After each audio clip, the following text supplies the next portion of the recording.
people can only be suppressed for so long. Their voices and their truth and their insight can be, disregarded for so long. So it behooves us as a society to, at the very least, and we're talking the most basic thing you can do, listen to each other and listen to each other with, I think, the spirit of understanding. You may not completely understand it. And ultimately, some things just don't make sense. I think we understand that too. But to have an open mind and an open heart doesn't mean you just immediately accept what another person says, but you give them the respect to acknowledge their story and to listen to their story. And until they show otherwise, we operate as such.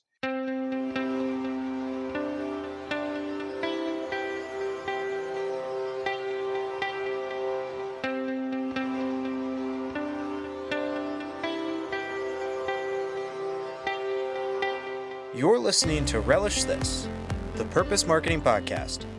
Here's your host, Stu Swineford. Hey everybody, Stu here with another great episode of Relish This.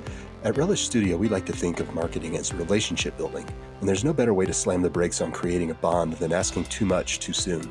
Today's guest is David Facunle, the Executive Director of Wombwork Productions. His organization is doing some great work in the Baltimore area and in the rest of Maryland to help heal and empower youths, families, and communities through the performing arts. David's team fosters social change through storytelling, and they have a really great handle on what it takes to build trust and relationships through mutual value exchanges across all their stakeholder connections. This is a really fun episode, and I hope you really enjoy it. Here we go. David, how are you today? I'm doing really well. Thanks for joining me on the show. Thank you. My pleasure. It's a beautiful day here in Nederland, Colorado, which is up in the mountains, and you are coming to us from Baltimore today, right?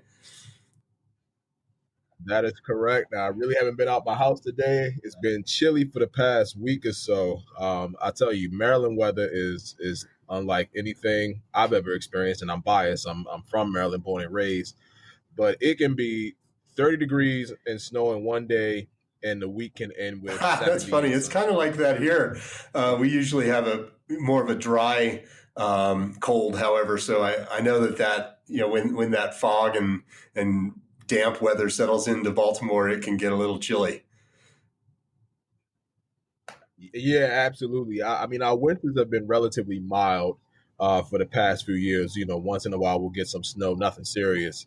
But it's been particularly cold for the past week or so. I'm actually Nice. quite impressed. I guess well, it's holiday weather. We're recording this in late December, just before the new year, and it'll air in March. So maybe the weather, I'm sure, will be different at that point. So.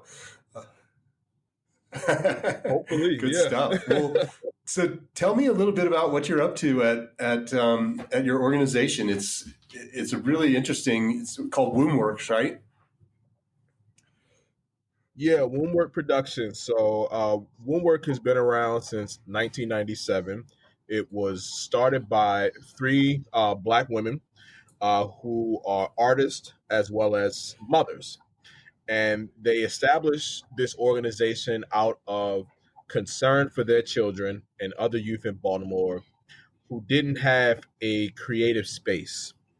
And, during that time in the late 90s, unfortunately, as is still the case now, we've had issues with violence in Baltimore City, and youth tend to be overrepresented, unfortunately, in those statistics. So they wanted to create a safe space for their children and others with a creative orientation. And what Wombwork does, it's a performing arts company. It utilizes primarily theater, but it utilizes other forms of performing arts like singing, dancing, African drumming, other forms of musical performance, and uses it to tell the truth and to really reflect the stories of the performers and the communities in which they live and work and play and operate. And it really touches on difficult societal issues. Wombwork has never shied away from those hard conversations.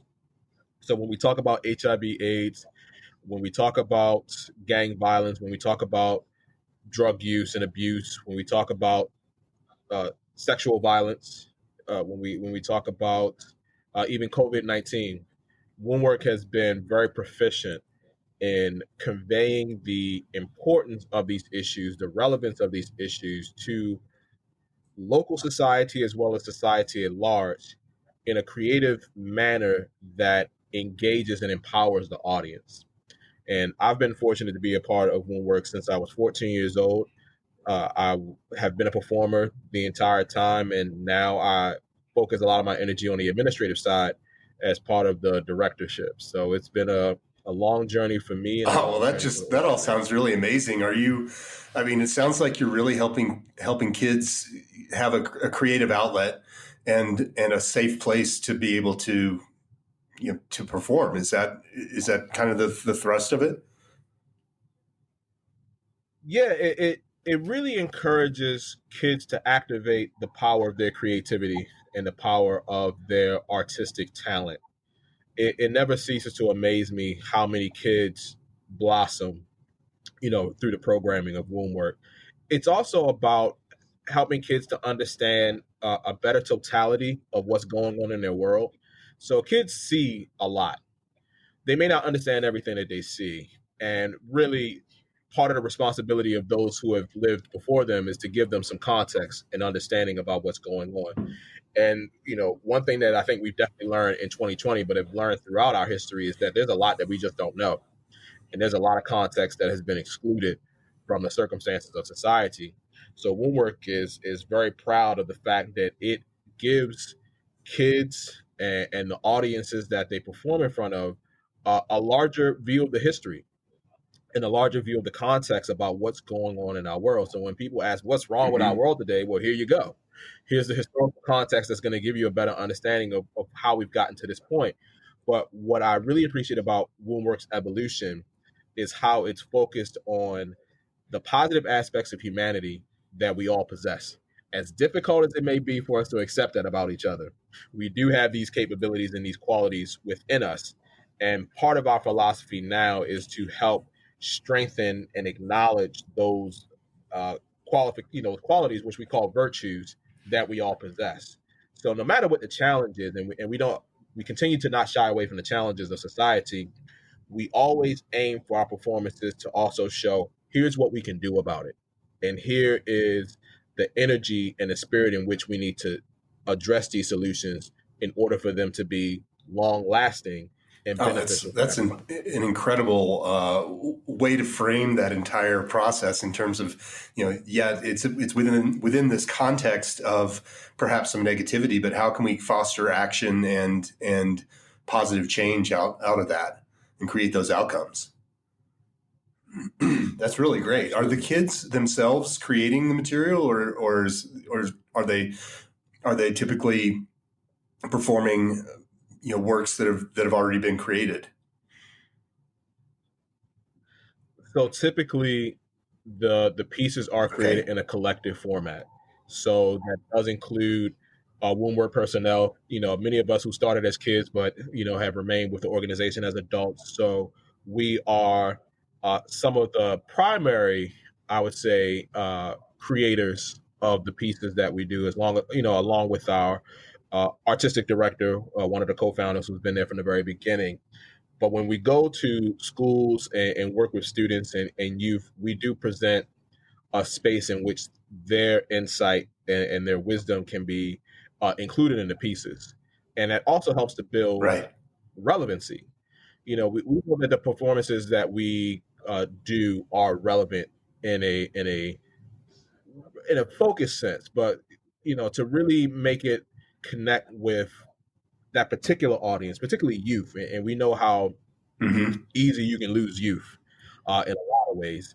It helps to strengthen that relevance, and I think strengthening that uh, collective responsibility and just collective efficacy by having them contribute their insights to the creation of pieces. So even if we have a piece that we've done, we allow youth to add their nuances and their uh, you know uh, particulars to a piece so that it becomes there. And I think that's definitely one of the hallmarks of Woundwork. Yes, we have directors, but it is definitely more of a collective operation and a collective process by which we get Oh, to the that's work that we do. super. What age range are you working with typically, and how are you? And you said you're going through the schools mostly to get in front of these kids. Yeah, so we have three ensembles. So we have Next Generation, which are our young kids. So that's about Okay. 5 to 12. We have New Generation, which are our teens. So that's about 13 to 19. And then we have New World, which are our adults. Okay. So 20 and above. A lot of our engagement with youth in Baltimore are through the schools. So we have partnerships with various entities that are connected with the school system, which contract us as an organization and our personnel to provide arts-based instruction to various schools around the city. So, one of the things that's been very beneficial for us in the past few years Right. have been those opportunities to provide arts-based instruction to students around the city through various entities that have those relationships. But we also have our typical rehearsal spaces. Obviously, that's been put on pause because of the pandemic, but typically we have youth who are just aware of Woundwork, who are part of the company, who take part of, in the different classes that we offer on weekends. And then during the week, the ensembles typically use Okay. that time to just rehearse and to for performances that may be coming up. That's great. On And our is schedule. your space? It's when we're not in the middle of a global pandemic. Is it's open to the public in terms of there's ways for people to come in and view the performances there, or are you engaging with other venues as well? Yeah, so we're typically nomadic in the presentation of our art, but recently we have made some investments in solidifying our black box theater. So we actually operate in the basement of a church. We had that connection with one of the parishioners, and we're able to develop a relationship Okay. to use their space for our organization. And we've been there as long as I've been a part of the organization. So I'm going to say from the very beginning. But what we've been allowed to do is to, again, uh, make it more attractive to an audience so that we can have our performances within the space. But typically, yeah, we are with other Okay. venues, typically schools, other institutions, and just kind of other spaces around the city and around the state of Maryland as well. But most of our work is Okay, oriented great. to Baltimore City. Wow, that sounds great. It sounds like you guys have created a lot of really good partnerships along the, in the, how many years is that? 23 years you've been around. So engaging in a variety of different, aspects in terms of getting access to the schools and being able to support their art efforts, as well as just throughout the community, leveraging all of the tools and assets that are just already in place there. Yeah, no, absolutely, and it's been a process for sure. I think one of the pushbacks against Woundwork, particularly in its early days, was it was very aggressive. I'll put that nicely. We are based in Black philosophy, so we speak a lot to the circumstances of Black people in the U.S., and that involves a lot of Yeah. troubling challenges. And we've never been hesitant to talk about those challenges when we talk about racism and oppression and just suppression of voice and power. So I think that turned a lot of people off. They didn't want a bunch of putting in quotations angry Black folks talking about everything that's wrong in society. But I think as time has passed and as people have achieved a greater acknowledgement of those challenges, they've looked at an organization like Woundwork, who has always been committed to talking about those issues and also being a part of the solution. So we've been able to develop collaborations with institutions that may have Okay. previously not looked our way. And that's been a big reason behind our growth. And I think because of the reputation that Woundwork has built, not just about addressing these issues and looking at these issues through a creative platform, but just being really good at the art that they produce has helped us certainly over the past few years. When it comes to just expanding our opportunities within Baltimore, not just in terms of Right. performances, but also teaching. You know, Yeah, that's great. Do you institutions. have kind of corporate partners as well, or where's most of your funding come from?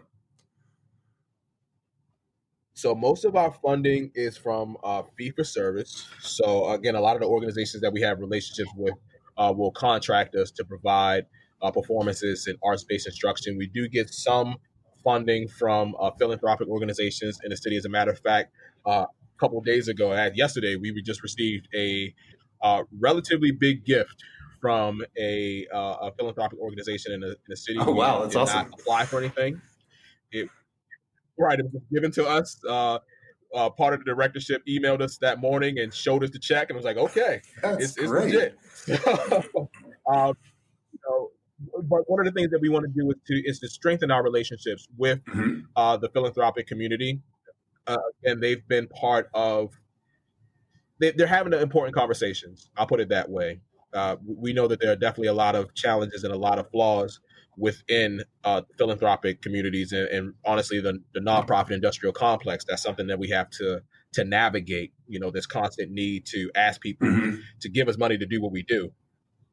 But what has changed over time is again a greater recognition of Hmm. why we do what we do, and the methodology with which we accomplish those goals. There's been greater just acknowledgement and greater appreciation of that, and that's translated into more support. We can do a lot better. Yep. Grant writing is its own beast. That's something that we're working on. But one thing that I believe in personally, and we believe in as an organization, is having the opportunity to connect with the people behind these organizations, behind these philanthropic spaces. A lot of people are Right. guilty of just seeing them as money bags, seeing them for what they can provide in terms of financial support. We recognize the importance of seeing the people that make those decisions.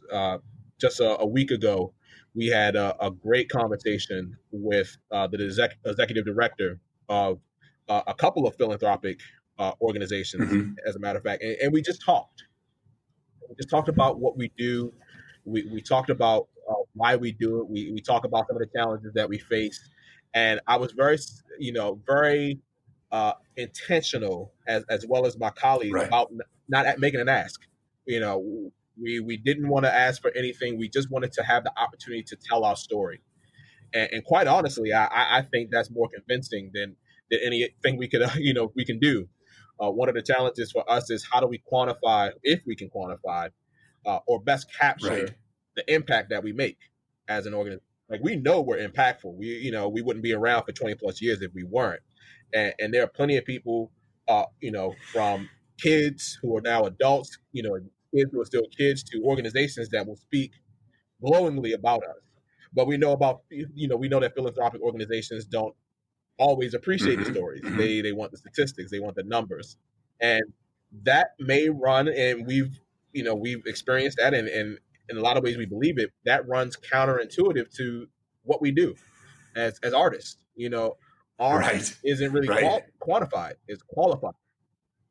So how do we convey that what we do works, and how do we convey it in a way that's respectful and appreciative of us, but also shows return on investment for these philanthropic organizations? One of the things I appreciate about my father is he taught me about investing at a young age. So I'm a big believer in return on investment. I get that. But what is the language that we're using to show philanthropic organizations that yes, you are getting a big return on investment, by supporting an organization like Moonwork and many others, Right. in Yeah, it's Baltimore and always a around the U.S. challenge, I think, to try and figure out what what those stats are and how to leverage that quantifiable component to tell that story. And my guess is that you're among some of the success stories that have come out of the program, obviously. Um, and my guess is you can talk about how many kids you've reached each year and how many people have seen your shows and things of that nature. But to really get to that important figure that becomes that hook in the story can be a real challenge when you're talking about things like art.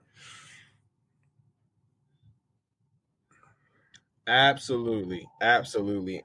I had this conversation. I had the chance to talk to another representative from a philanthropic organization, and they've always been big supporters of Moonwork.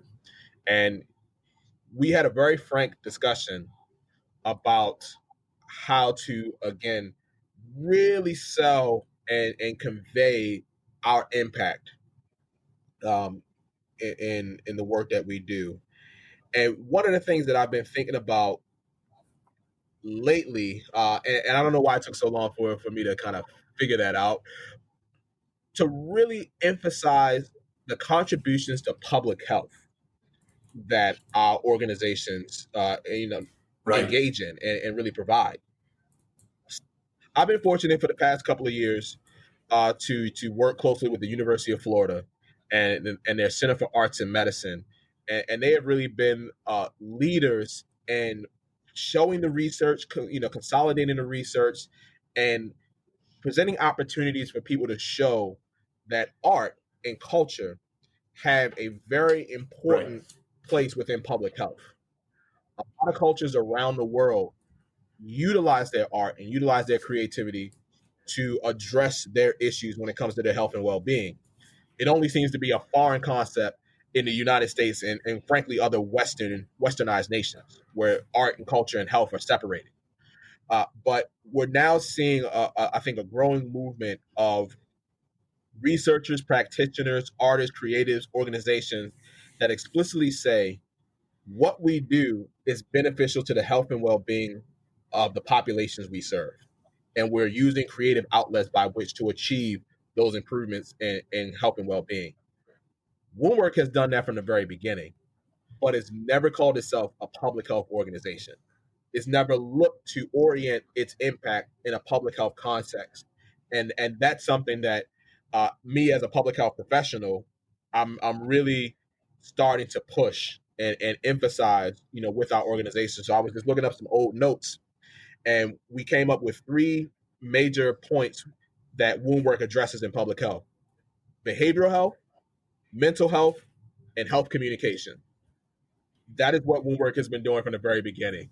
And to me, that presents opportunities to now speak to funders and supporters within the public health space to say, hey, look, you want to improve your return on investment. Don't just invest in researchers and invest in institutions, but invest in arts organizations that address public health on a very localized level, which we know is important for interventions and initiatives. Yeah, that's fascinating. I'm trying to wrap my head around how you guys can more effectively tell that story so that you get over that chasm of the challenge of explaining to people how there's a measurable return that may not be as measurable as they would like, but there is a positive return on their investment in your program. It's Yeah, and that's the frustration, because my training in research, I know a lot of the approaches that not just researchers take, but organizations take to Mhm. measure efficacy and efficiency, whether things work and if they work well. My training has, you know, convinced me that the best way to really measure the impact of arts and culture organizations in public health would be to follow their Right, participants over a long period of time. Call that a longitudinal study. right. That's just not realistic, you know, because people can go in an infinite number of directions with their lives after they interact with wound work. And because of how we interact, and certainly I think the ways that we touch and affect students, we're talking about mental health, emotional health, behavioral health. Those aren't things that you necessarily see easily.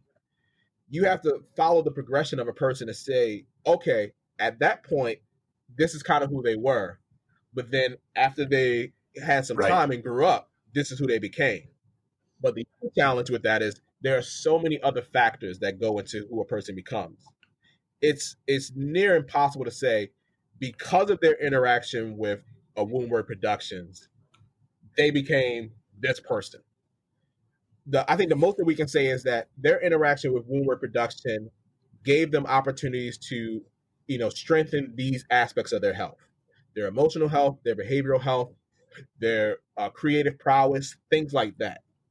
And because of existing research and certainly efforts that are out there, like with the University of Florida, we can say that relationship has typically shown a greater trajectory or a better trajectory for people who have this type of input.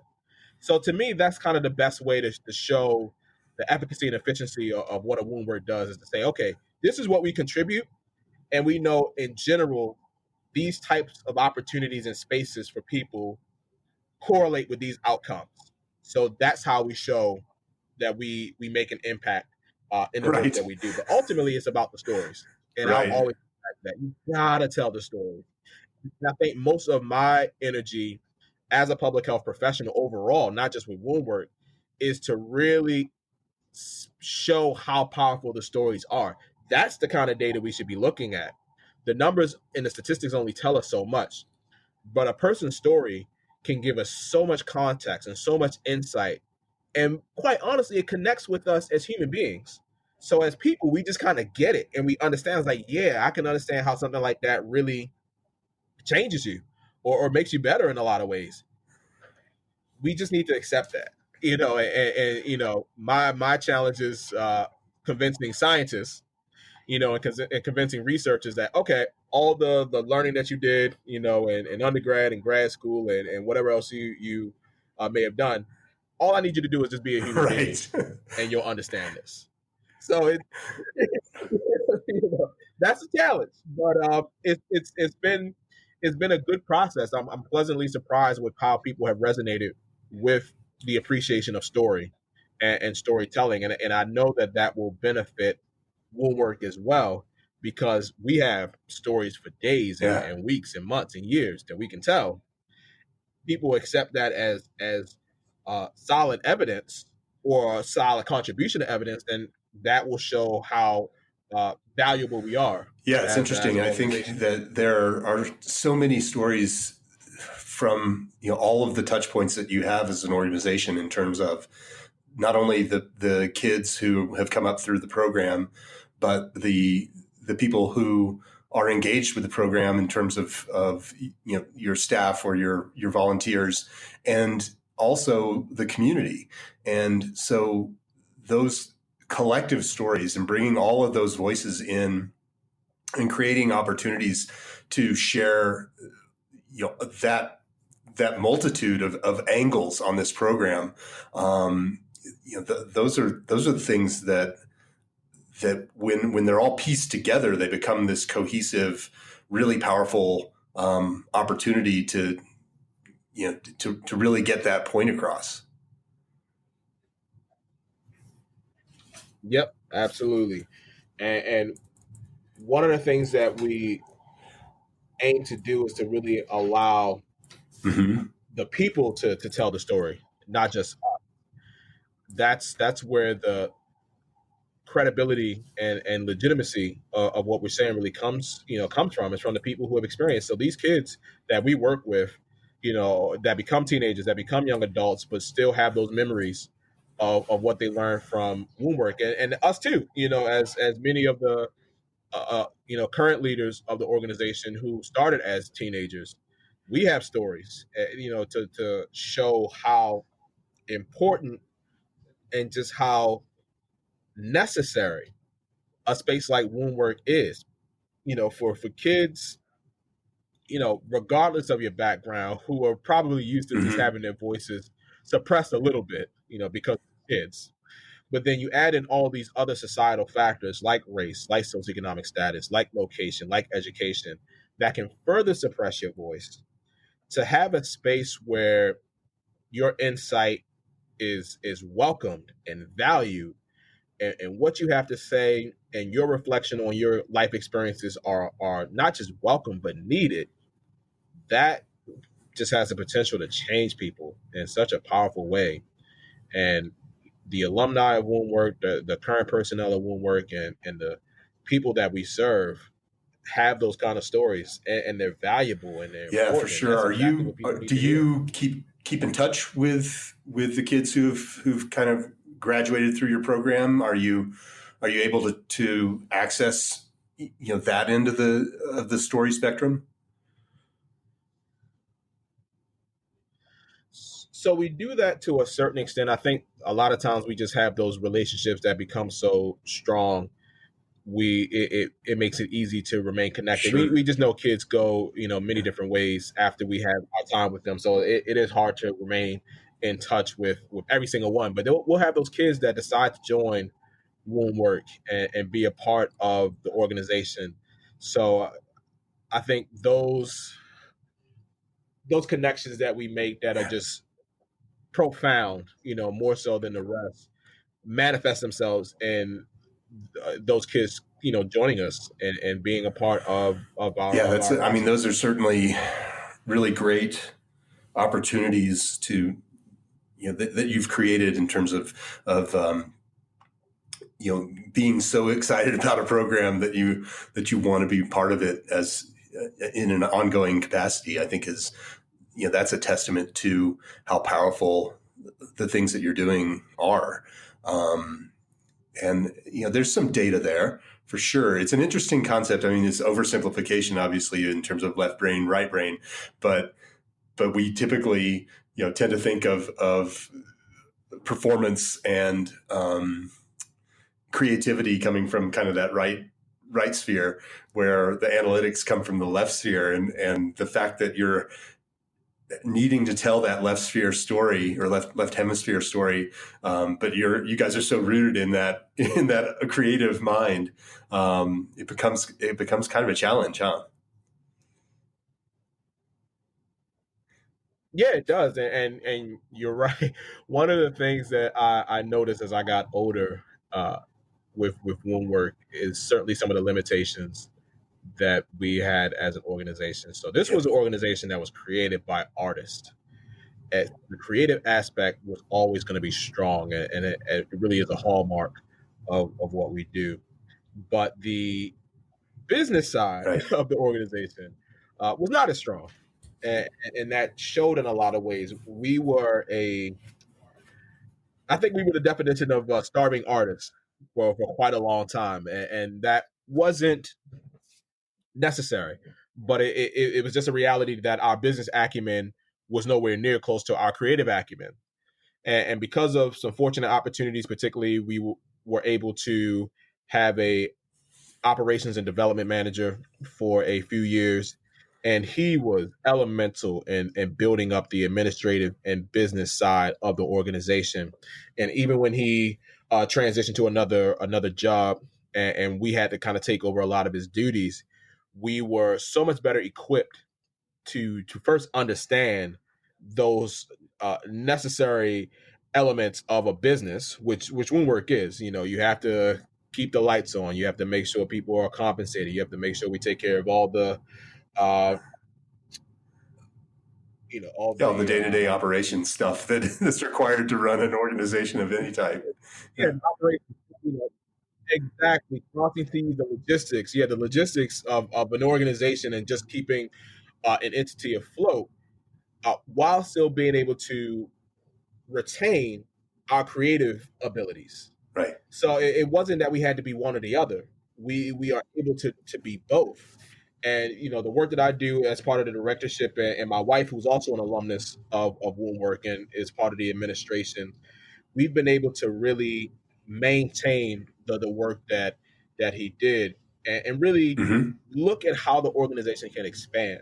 The conversation that I had with a representative from one of the philanthropic organizations was kind of a mind blowing one. Where he said, with the work that y'all do and the impact that y'all have, Mm-hmm.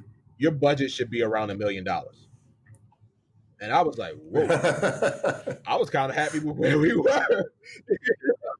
But it gave me a goal to aim for. How can we have $1 million budget? Because for me, this is Mhm. something that a person should be able to do full time and make comfortable pay, where they can have all their energy dedicated to the work that we do. So I think having that number helps to quantify the Right. goals that I had, in mind for the organization. So, prime example with this gift that we received yesterday, we're going to use that to start making some of those changes that we want to see in the organization, and really plant the seeds of opportunity that I'm confident Right. our personnel Right. will appreciate and take advantage of.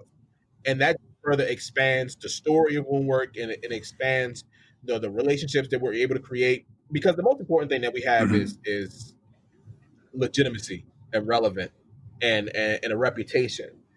And I think that will always be the case. We'll definitely do everything in our power to maintain those things. And now we can just show other manifestations of how good we are as an organization, as how good we are as artists, how good we are as public health practitioners, which we also are.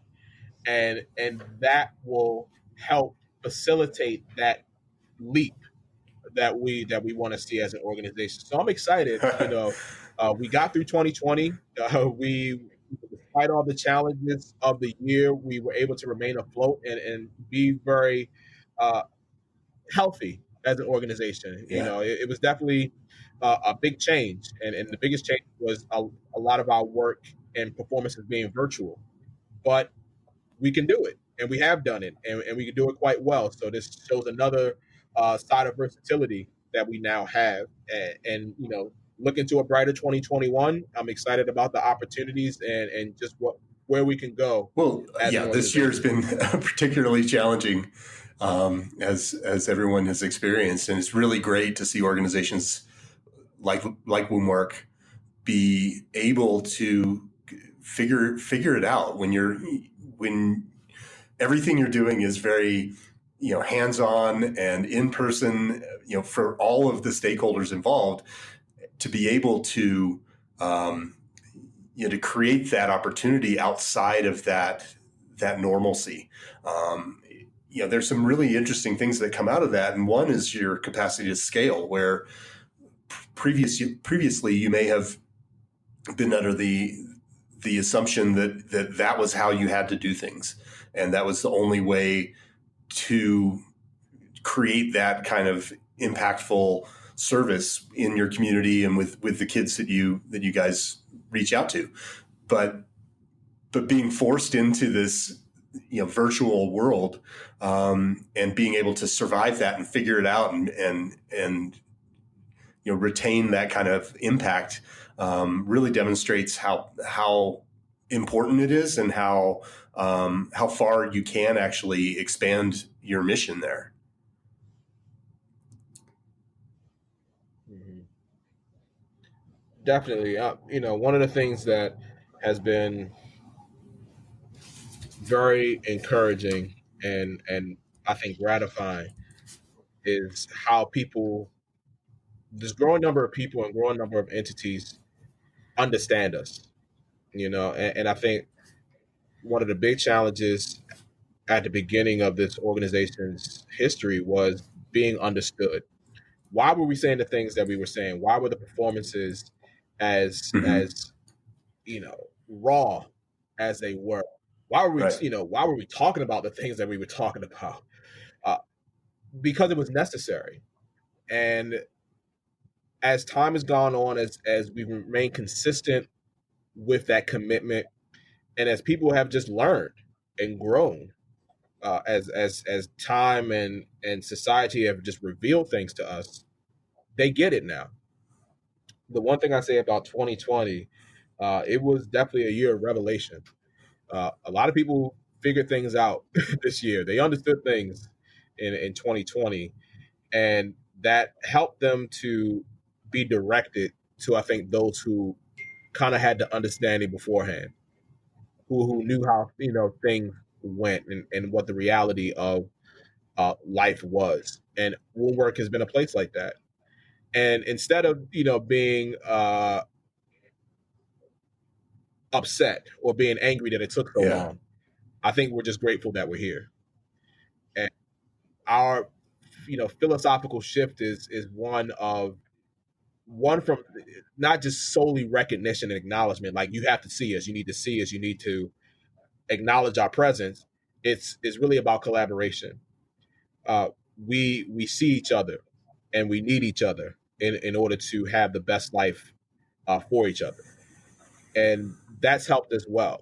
Just kind of having a patience. We talk about patience as a virtue. It definitely is patience, and modesty.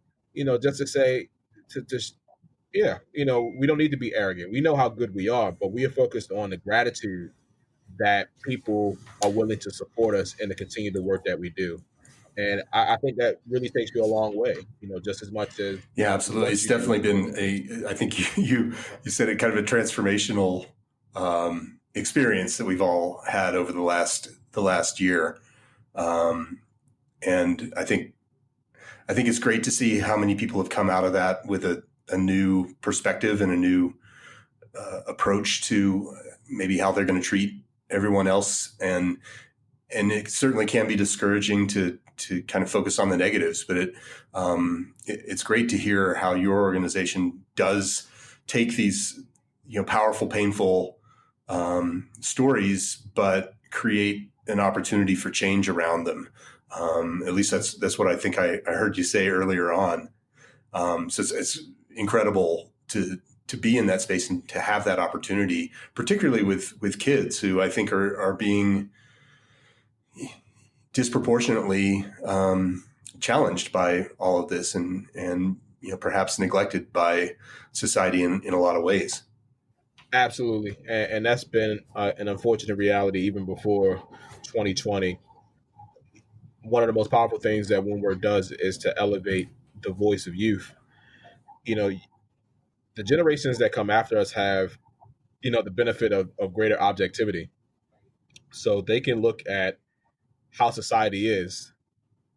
They're not as completely of it as we are as adults, and they can say that's not right, or that's an injustice, or that needs to change. And that's what we're seeing. We're seeing the generations that are coming after us look at how our world is, and they're saying, I don't like it, it's not right, it's not serving the greater good, so it needs to change. And those youth are empowered by voice. They have platforms by which they can share their truth, and people will listen, and people will acknowledge it. Woundwork has wanted to be a platform for youth to share their voice and their truth, and continues to be that. And through this creative platform, through the performing arts, there's so much truth that we've been fortunate to share with people, and we know it's changed people for the better, if for no other reason than they have greater understanding and greater acknowledgement of how the world is. And that acknowledgement can be a catalyst for change. We want the world to be better. We want people to change for the better. We want people to see each other and acknowledge each other, Mm-hmm. and ultimately love each other. We're not afraid to say that. Love is the ultimate force. So why, as a society, would we not want that for each other? So that, yeah, I want to, and when we want people to love more, love harder, love stronger, love more genuinely.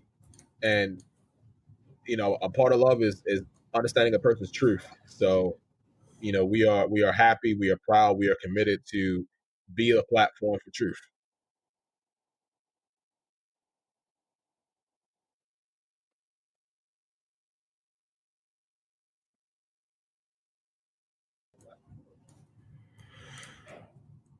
I love it. I think it's just such an important message to get out there, and that's one of the things within history is if we don't tell those stories, and if we don't allow if we just continue to push those down because they aren't stories that we want to that we're comfortable hearing or that we're comfortable with, then there's no capacity or no opportunity for change.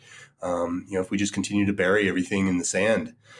So I think it's super important what you guys are doing to get, to allow those stories to be told and shared and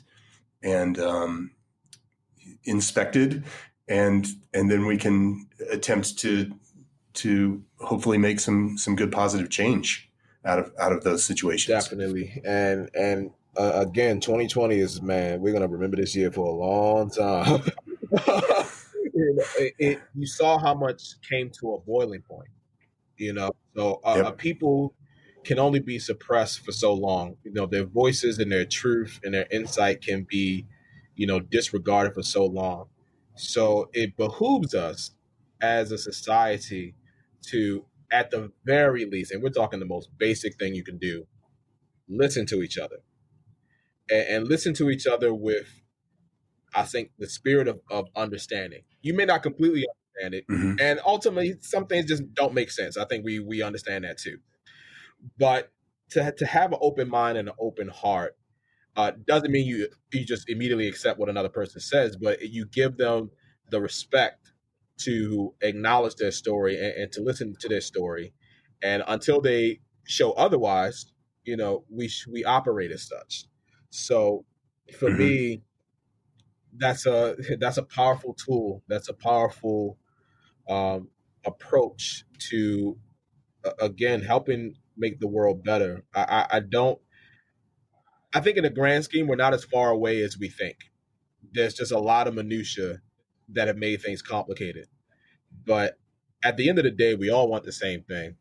And the way I put it is, when our time comes, when it is, our time to transition, we likely won't be thinking about the money that we made, any property that we had, or even any accomplishments. We'll think about the people in our lives, the people that loved us, the people that cared for us, the people that thought about us.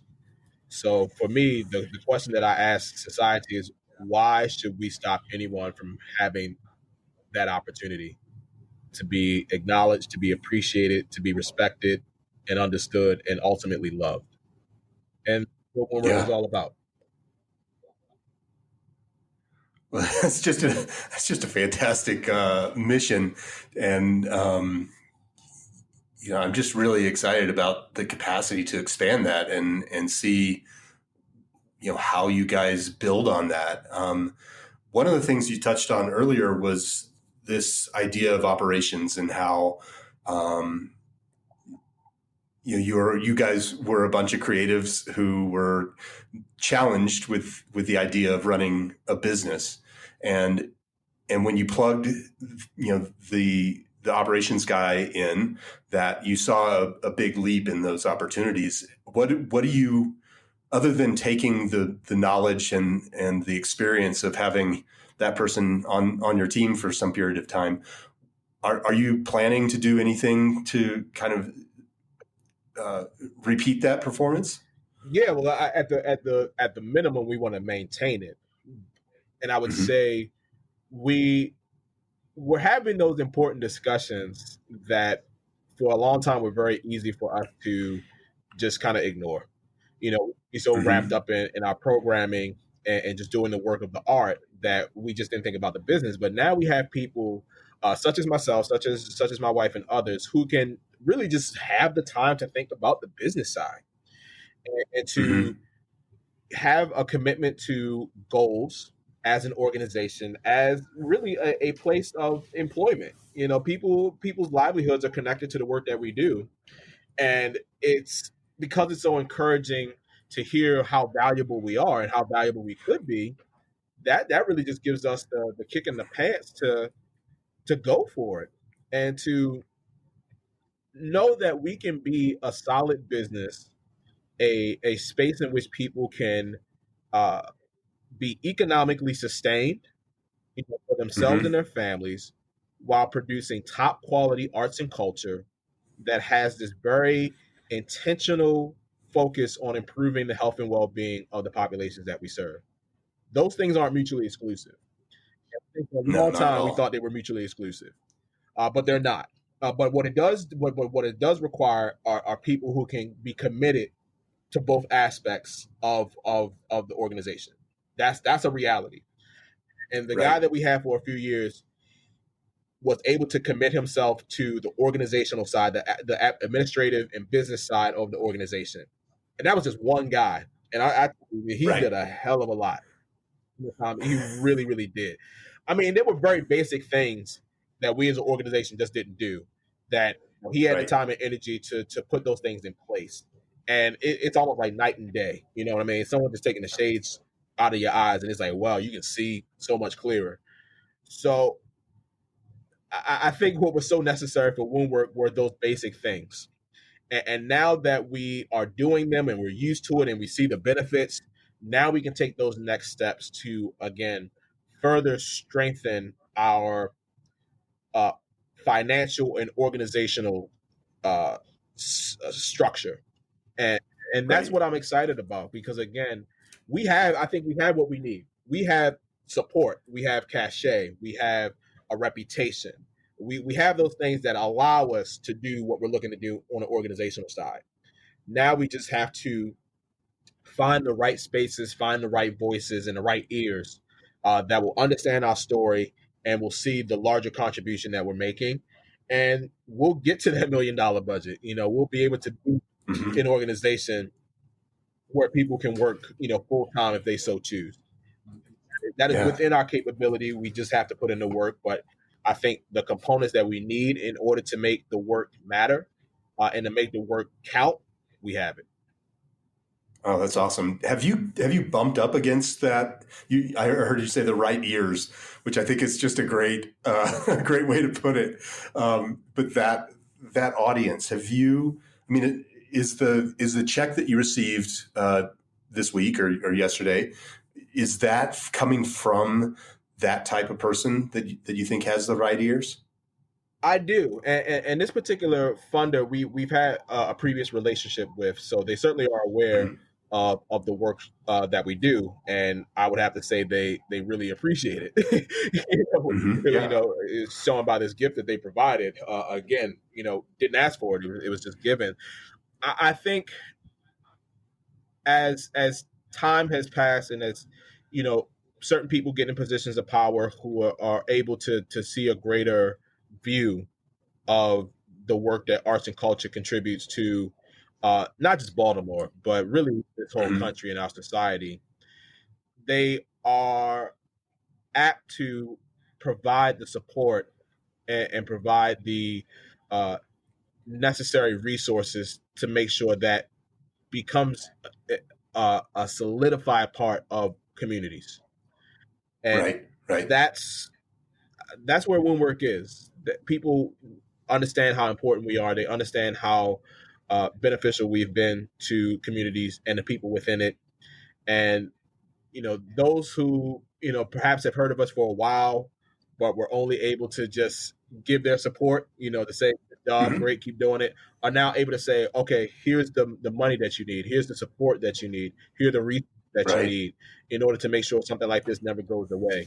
So I think it really has been a story of patience and a story of confidence in the approach that we have taken, which again, was not looked on highly in the beginning, but as we have continued with it, and certainly we've had our own evolution as well, people understand the value.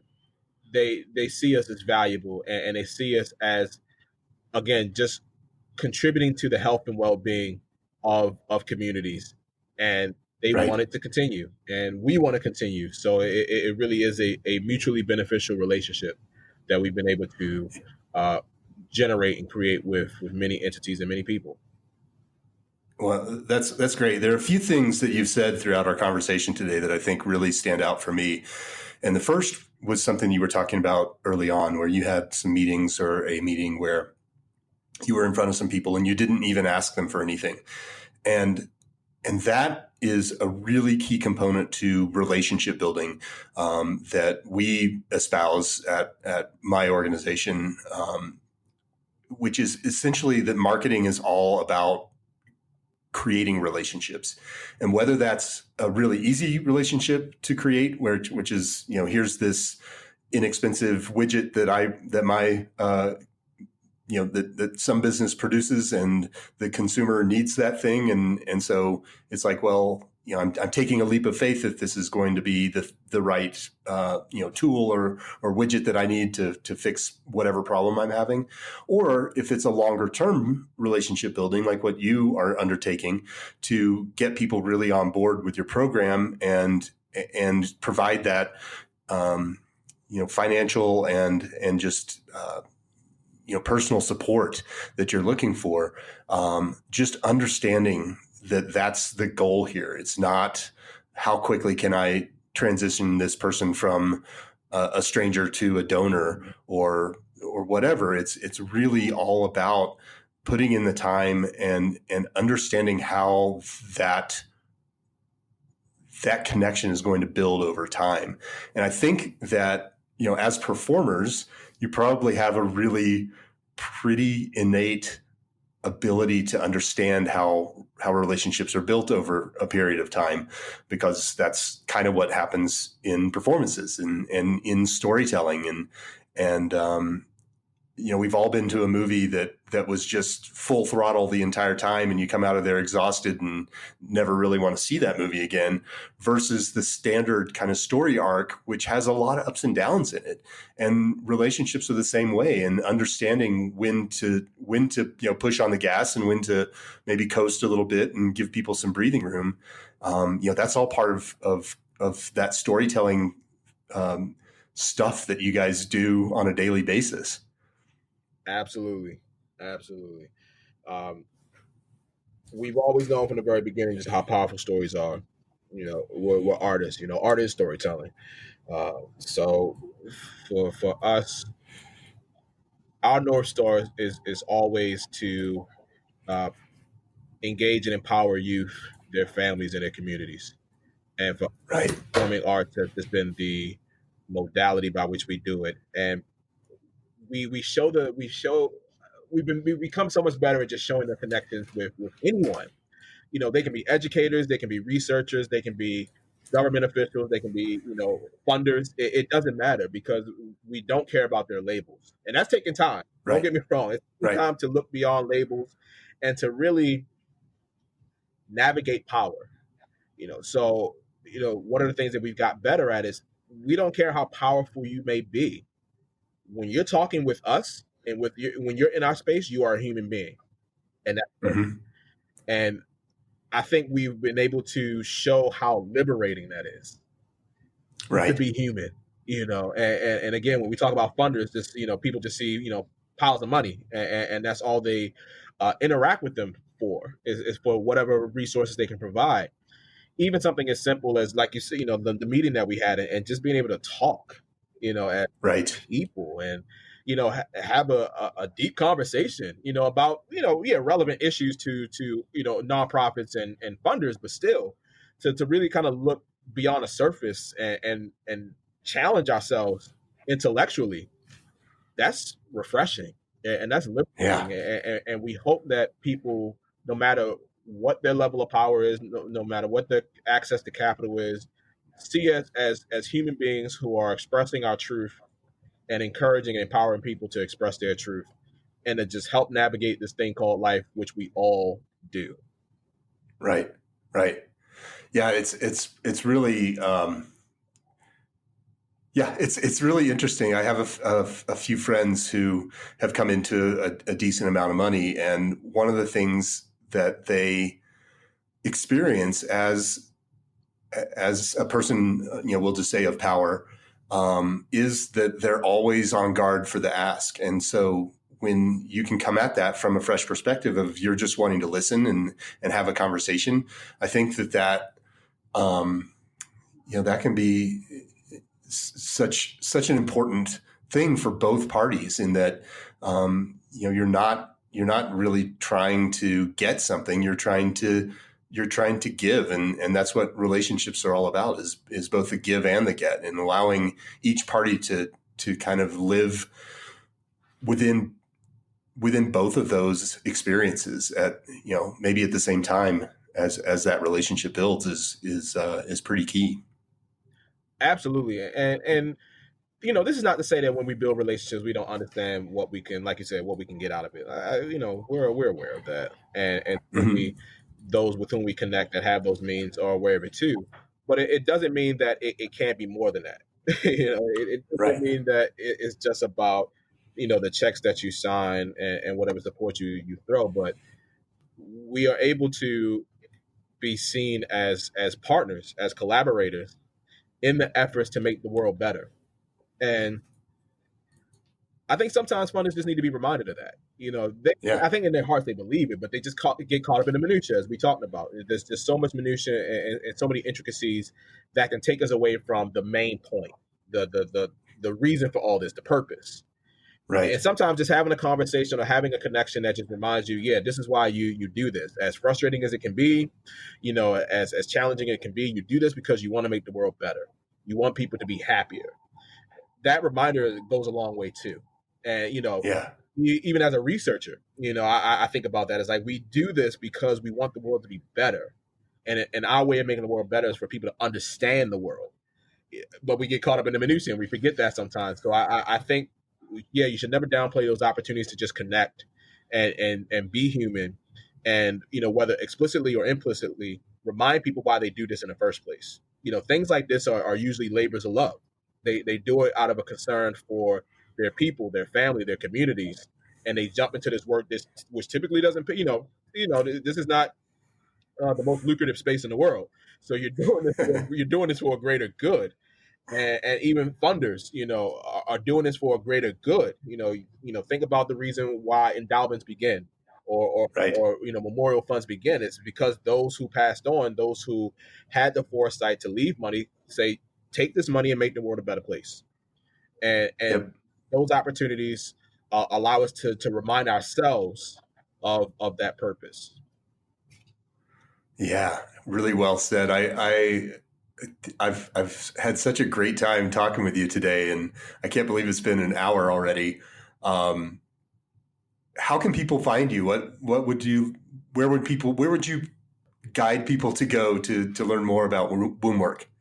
So they can visit us at www.wombwork.com, WOMBWORK.com. They can find us on social media. So we are on Facebook, Twitter, and Instagram. Those are the best ways to connect with us. If anybody wants to reach out to me personally, please feel free. I can be reached at david@wombwork.com. I like emails, so I will definitely respond to your email. I'm always checking. So yeah, please, and find us on YouTube. So there are videos from recent performances as well as performances from the way back, when we began as an organization. So you can see our evolution as an organization, as artists, but you can also see the consistency in the messages that we delivered. And if you are so inclined, connect with us, support us, and just help us make the world a better place, because that's all we want to do. That's great. Well, that kind of is a great tee into my last question for you today. I'm all about having great conversations, but I also want to try and foster some action, and that's what Wombwork is all about. So if the listeners to today's show were to do one thing after listening to the show today, it could be anything.